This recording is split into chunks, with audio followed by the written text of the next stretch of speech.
cultural shocks.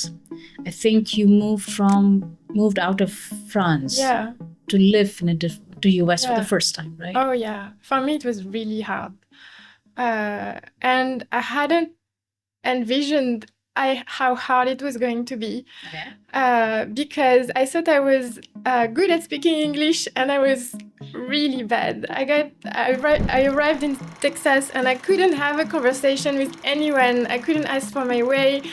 I didn't understand the television or the radio, and in France, I had all my support system. I had my family, I had my friends, and then you get into a new city.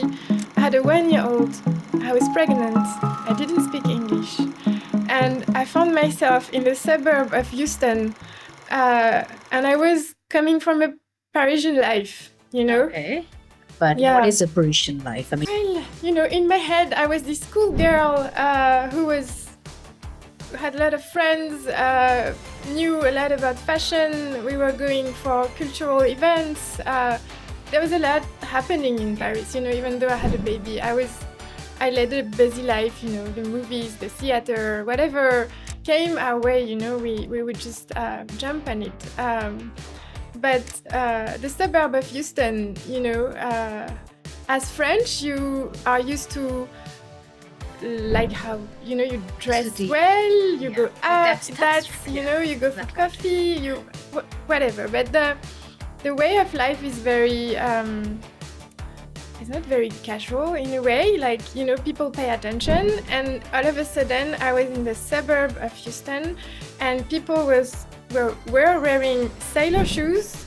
That was for women, micro short from the 80s, and like huge t-shirt with ads on it, and maybe a cap. And the men was like, it was the same thing with cargo shorts.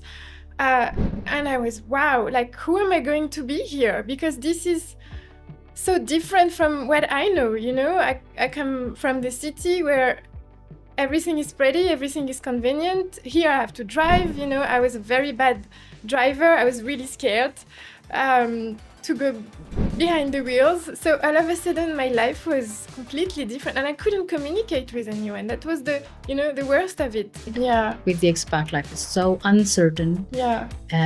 You cannot plan much sometimes. And life as well has its own plans besides the company's plans. Yeah, you have to be ready for an adventure, and you have to be flexible, and whatever comes your way, you have to go with it. Otherwise, it's very frustrating.